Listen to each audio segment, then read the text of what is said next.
Welcome to the Women Leaders Association podcast, where we believe we go further, faster, and have more fun when we go together. Be sure to tune in each week to hear an empowering message from the world's top women executives, trailblazers, entrepreneurs, and all-around fierce female leaders. I'm your host, Julianne Kirkland, and I will be taking you on a deep dive of each message to equip you with the principles, strategies, and tools you need to start crushing your goals, increasing your impact, creating work-life harmony. And did I mention have more fun? Because when you love what you do it better. The Women Leaders Association is the world's largest women executives association with over 30,000 women in executive and leadership positions who are committed to the development and advancement of women in the corporate arena. If you would like to get involved in a Women Leaders Association chapter, would enjoy daily podcasts, or you desire to become a part of the Women's Mastermind group near you, simply go to womenleaderspodcast.com. Now let's tune in for this incredible message. Hey, Missy, we're so excited to have you here. All right, let's break it down, because I love how, you show up so boldly and so beautifully, by the way. Thank you. Oh, thank you. And, it's so interesting to hear your story of how you thought, like you had this expectation that in order as a founder of this incredible makeup company. Yeah, thank you so much. I kind of glitched out there, so I don't know if you saw that or heard that a little bit, but it was a little bit glitchy. I didn't hear it on my end, so hopefully okay. Got it. Okay, We'll find out. Perfect. Okay, we'll find out. Yeah, thank you so much. It's been quite the journey. So I'm Missy Mackintosh, founder, CEO of Miss Mac Clean Cosmetics, and I built Canada's #1 clean beauty line from my basement here in Canoe, BC, into 2 storefronts during a global pandemic. And yeah, I grew up here. This is my hometown of Salmon Arm. Technically, we're like a little suburb of Salmon Arm. And I just always had the preconceived notion that I had to be in a big town to be able to do makeup. So I've been a professional makeup artist for over 16 years. My work has been featured in Huffington Post, Cosmopolitan, Daily Mail.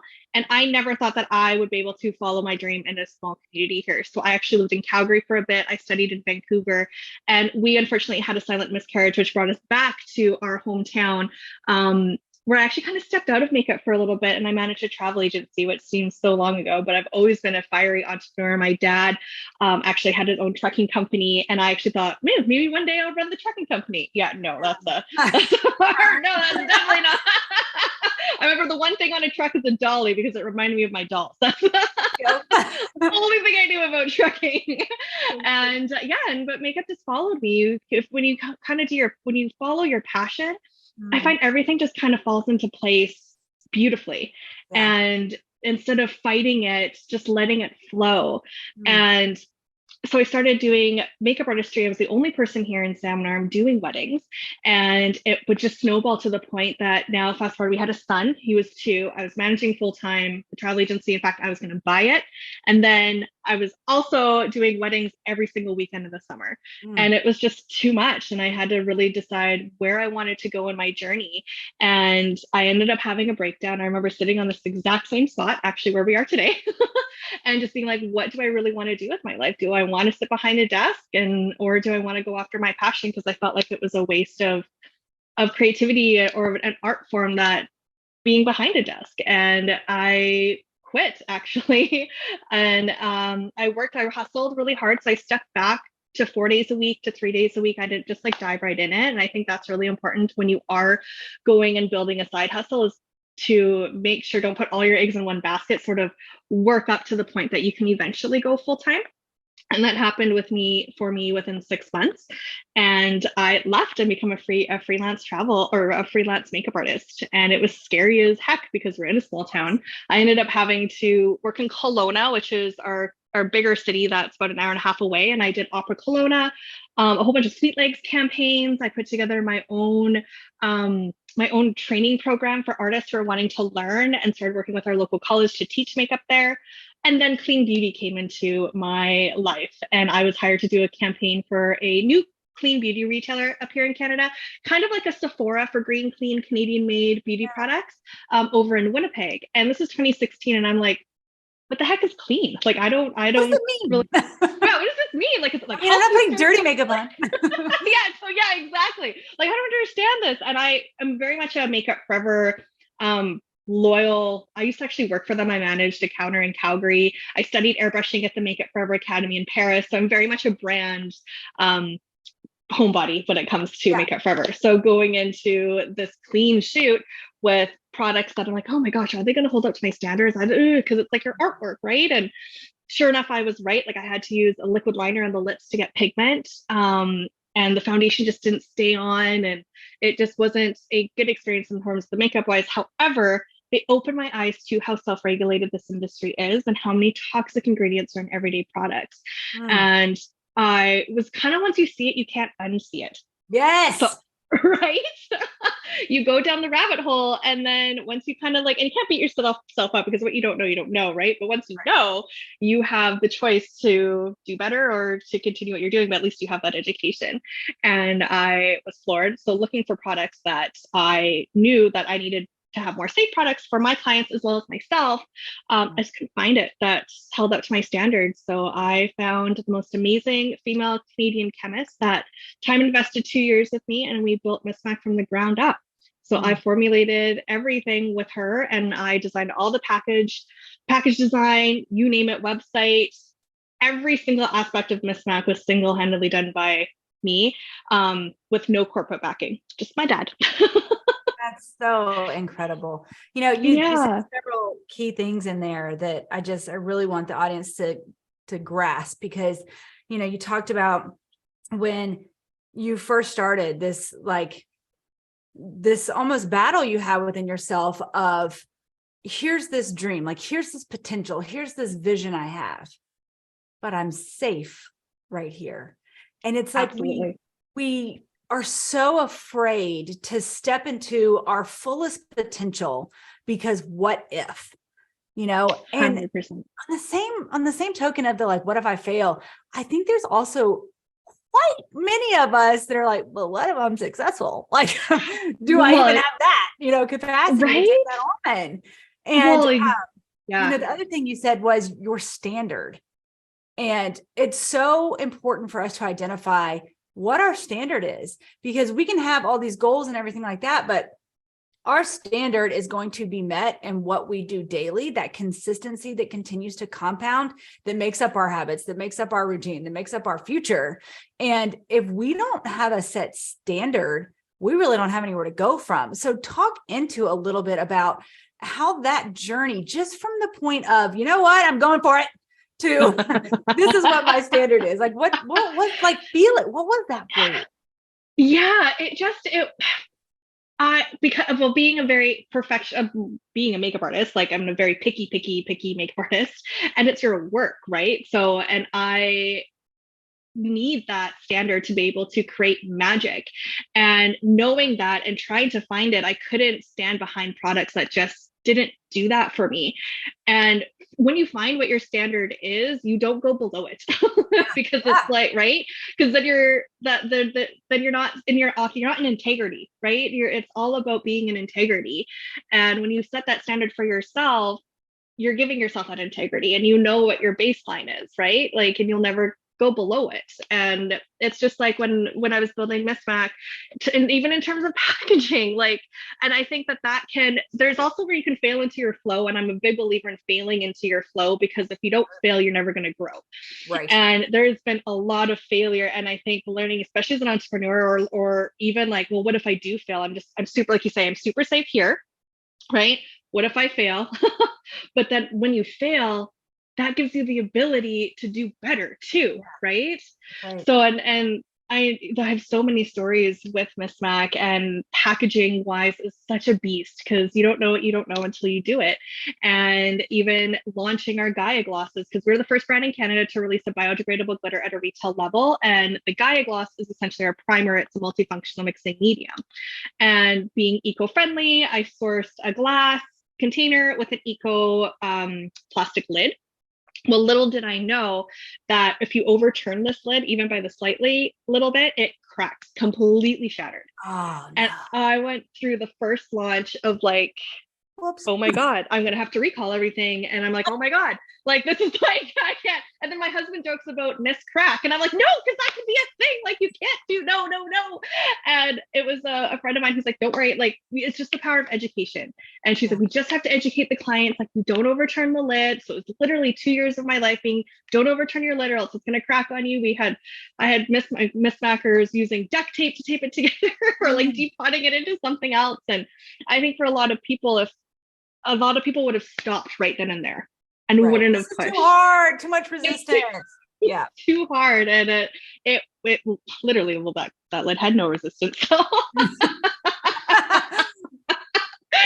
And I just think of a lot of people, like, when they would have just stopped, they wouldn't even just kept going. They would have been too embarrassed. And it's getting into that humility too, of being like, it's okay to not be perfect. Yes. When you are going after your dreams, because the next one, now we have the most beautiful tube that is just a beautiful packaging with no issues whatsoever.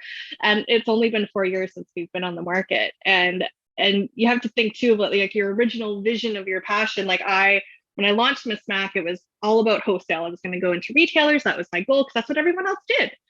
And right, like, that's what you do when you build a brand. You want to have wholesalers. Everybody else is doing it. Yeah, exactly. This must be the thing. And we were barely treading water, and then COVID hit. So we launched May 10th of 2019. COVID hit the following March. And I was like, oh my God, like, we're not, all my retailers shut down. I'm like, how are we even gonna move forward from this? And I quickly pivoted and offered online Zoom lessons. And we had people from Boston to Newfoundland to Toronto joining, which built our online presence and our orders. And then when things opened back up, people were coming to my house to shop. Like, they were doing like shopping in my basement where my home office was, and doing the makeup and doing the lessons and training and all of that. I'm like, okay, I can't do this in my basement. I need to have my own spot. Space. So right? I'm like, okay, we need to, like, this can't be a thing anymore. I'm tired of people coming to my house. And so I ended up founding this beautiful little storefront right downtown Salmon Arm. That's where our skincare chemist was. And she ended up moving to Saskatchewan, and I took over her lease. And originally this was just to get me out of my basement. And it morphed into this beautiful brand concept store that no one else is doing. Like, there's no other brand that has its own storefront that offers makeup services, that offers lessons, that's a safe space to come in and to learn. Yeah. And we started offering, because I hate the word makeover. Like, I just don't like that word. So we call it a free pampering session, because who doesn't want to get pampered? And you have to be able to experience and feel the products and have that education, because we are so different than any other brand on the market, because we're all multi-use. And our products actually work more on more mature skin than the youngins, right? So and a lot of our Miss Mackers are like the no makeup, but they want to learn. And it's intimidating going into these big box stores. And because I even feel it too, being a pro back before Miss Mac, I would get in and I would get out. Right. I don't like, if the line was too long, I'd be like, never mind. Yeah, exactly. Like, don't come up to me. My sister used to love shopping with me, because she's like, people don't know, like, that you know your stuff. Get in and get out. And a lot of people they feel such a different energy when they come into our stores. So we ended up opening a second storefront downtown Victoria, British Columbia, within 6 months of those two stores. And we're coming up on our 2 years. And now it's like, if COVID didn't happen, if I didn't fail with retailers, our stores would not be here. And we wouldn't, right? So you kind of look back and be like, well, if that failure didn't happen, I would not be where I am today. Like, I needed that to fail to be able to push through. Right. And I think a lot of entrepreneurs are scared of that. Because again, it goes, like you say, like your standard, right? Well, it's hard when your standards are here and then you fail, but then you have to right. Yeah. And so the cool thing is, as you continue to evolve and grow, you start to bring that standard, that baseline up with you. And, 100%. It's also who you invite to be a part of your inner circle, and to allow to have influence into your life. And that's the thing I love about this podcast, is that this is a place that women can go, that it's safe to, hear that other women are going through the exact same thing. Like you're not alone. Yes, This isn't just totally. you know, Yeah. so important that women come together in that way. And, we've been talking a lot on this podcast about removing the labels that we carry for ourselves of, oh, I have to look this way. I have to do this. And, you talked a little bit about that in the beginning about the actual application of your product and how you were seeking perfection. And so talk a little bit about that as this like trained eye looking for perfection and yet still allowing yourself the grace to get messy with the development of this product. What was that like? Yeah, it was, for me, it felt long. Because I was like, no, like we should be up and Where is running, it? like, and right, yeah, where is it? Like we should be doing this. And everyone else was like, oh my gosh, you did this so fast. I was like, really? It took me 1.5 years. Like our foundation is only 9 ingredients, and it took me 1.5 years to formulate with my chemist because I'm so picky, especially with the base. When my husband says something's wrong with your foundation, I know it's not right. So, um, and it was because I am a makeup artist, I had the opportunity to use these products on all of my clients and see how they held up. And if it didn't held up, I would go to my chemist and be like, no, like it needs to have a little bit more of this in it, or it needs to have more pigment. The formula is not quite right. Let's bump this ingredient up. And not to say that I'm not a chemist. I don't understand the back end, but I understand the feel and the touch and the performance wise. And it was a struggle, especially clean. Clean is so different. There's so many things that we can't use, like silicones, especially that's in foundations and so many things, dimethicone, anything that ends in a cone, as essentially what we're doing is we're putting like plastic on our skin. Right. And not only that, but it's going into our waterways. But when you go to clean, we can't have silicones. So that's why a lot of the foundations don't hold up to professional standards. I mean, especially as makeup artists are the hardest. Like we are the hardest ones to win over because we are so picky. And it still is to this day, because we're still, well, I say we're still the new kids on the block. So it's getting that reputation and building that up. And some people are like, oh, I've tried clean. It's not for me. And I get it. And that's why we're here, because we're totally different. And it was, there's some things that, like the lid, like for instance, that I had to let go and be like, that's okay. The product inside is amazing. Right. The packaging, I know we will eventually get through it and we will, right. And people understand. And I talk about it a lot too. Instead of being ashamed and sheltering and pretending that this isn't a thing and just closing my eyes to it, I embraced it and I talked about it. Yeah. And like I say, education is key. So really making sure that people understood that this is our first, I call it first launch problems. And there's always a first launch problem that I have learned, whether it's packaging, even learning about barcodes. Like you have to understand that not everything on Google is true.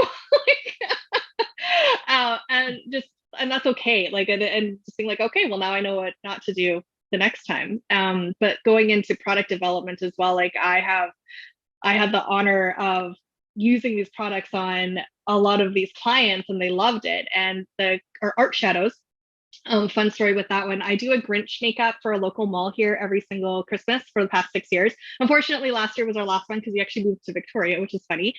And I would paint him. It was hand painted, so he looked more like a cartoon. We called him Mr. Finch. And I actually tested 3 formulas that my chemist sent me blindly. So I'm not going to tell you what the bases are, but there are 3 different ones that are all clean. One actually did have a talc base, but she's like, I'm not going to tell you which one. I want to see which one you like in terms of performance, and we can go from there.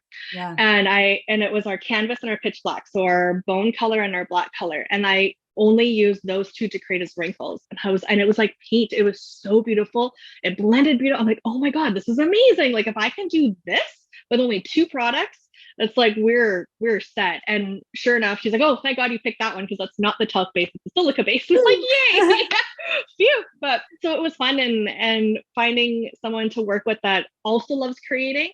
I think that's where the magic really does happen. I do think I don't know if they offer that anymore. I might have ruined it for her because I was so picky with that. But yeah, it was a really cool. I wish I documented it more because I was too afraid Even though I was talking about it, I was also too afraid to talk about it because I didn't know what I was doing. Like, I would be completely honest with you. I was literally understanding the business as I was growing it. And there's a program here called Shoe Shop Entrepreneur, and it's like a boot camp for entrepreneurs. It's like 6 weeks. And then you have the opportunity to pitch your business at the end of it and to win working capital, kind of like a local Dragons, but you're on stage. And this was January 2019. We haven't launched yet. And I realized that I had a major fail with budget wise, because again, you don't know what you're doing until you do it, and understanding minimum order quantities for packaging. And I overshot it and was about 15 grand short of getting the products actually up and launched for our color wise. And it was during our financial night that I realized that I had a major fail, and I was like, oh no. So I was like, this isn't good. And you don't know until you do it, right? With everything. And so I went into that pitch of like, okay, I have to win this. And I ended up winning it. And it helped us get that product onto the market and launched. And it was just a cool experience. But if I remember going and like, because you practice pitching and you practice talking up in front, and I was scared. I would sweat. I would shake. I would tremble and try to explain what Miss Mac was, because I didn't really know what I was building. And I was scared to talk about it. And completely different now. Now I'm just like, oh, well, I've auditioned for Dragon's Den twice, got ghosted twice. That's a whole different story. But I just think back of like, man, I was so scared. I was so scared to talk about my own business. And if I were to go back, I would take everyone along for the journey and just not be afraid to show up. Yeah. Don't be afraid to show up. That is so huge. And, that's why if you've ever been on like a weight loss journey, they're like, take pictures, document it. You're going to want them when you reach your goal. You're going to look back and be like, stop. And if you're too, locked up in that shame closet that we all have, that we pretend we don't have, then we're missing out on so much power that we hold, to just truly express ourselves. I think that's incredible. So Missy, how can the audience connect with you? How can they purchase from you? How can they see your stuff? Where are you at? Yeah. So we have an online store as well, and we do ship globally.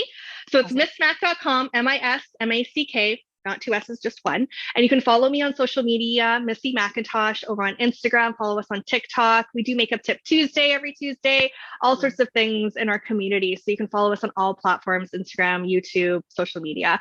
The one thing with our Instagram, it's MissMac_HQ or _Victoria. Our original one got hacked back in 2020. So don't click on that one. Hackers. I know. They make it worse for everyone else. Yeah, we will have all of those links and everything in the show notes, so y'all will not have a single problem being able to connect with Missy. But Missy, thank you so much. And what is one piece of advice, like practical piece of advice for that entrepreneur who is sitting on the couch right now thinking, okay, I can be here and be safe, or like, what is a practical piece of advice that you would give her? I would give just, no one's going to build the dream but you. And don't be afraid to fail into your flow. That's just good. One step at a time. The other thing too is reverse engineering your goal, right? That's so powerful. All right, ladies, thank you so much. Again, be sure that you connect with Missy on all of her platforms. And if you are looking to get to be more connected with the Women Leaders Association, simply go to womenleaderspodcast.com. We have all of our mastermind information, our coaching information, and you can find a chapter near you. Bye for now.